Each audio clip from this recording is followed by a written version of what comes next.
Go ahead, JC. I know you were anxious to get something out. So well, I got to ask this right off the top because I watched the when you did an interview with Jessica Jackson, and you're riding in the golf cart, and you said this, and you talked about hip hop peaking in the 90s, and I know you're a Gen Xer like we all are. Yeah. So can you kind of expand on that for our audience, and also see, I took that, and I've got this whole conspiracy now that not only that, but music in general kind of got as good as it could be. You know, can you expand on that for our audience that may have missed that? Because I found that fascinating.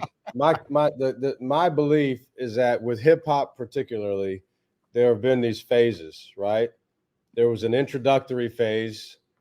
There was another phase where it got accepted, and it wasn't great, but it was accepted. And then in the next phase was when it was perfected.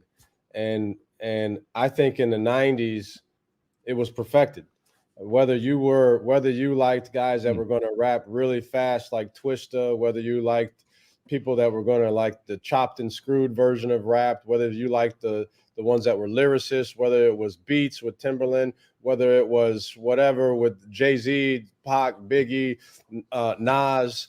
I think if you look at all of it, Eminem, even Lil Wayne was like the tail end. He was a young one at that time when he was doing it. I think if you look at that time of hip hop, it was perfected.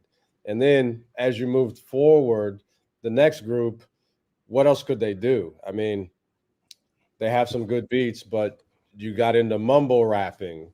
You got into sound effects being counted as lyrics. Like I hear a song and it'll say skirt, skirt, and that's counted as a lyric.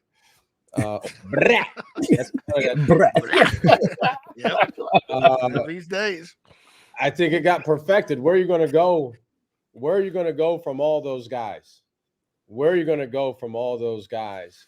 And I think if you were a B-list rapper right then, if you were a B-list rapper that really never made it, there's somebody that we don't really even know, right? He's never really got, and today he'd be the greatest. Right now, he'd be the greatest rapper ever to rap right now. So, you know, I'm not judging them for that. They came out, it just was too bad. It's too bad. It got perfected and there was nowhere else to go with rap after those guys were doing their thing.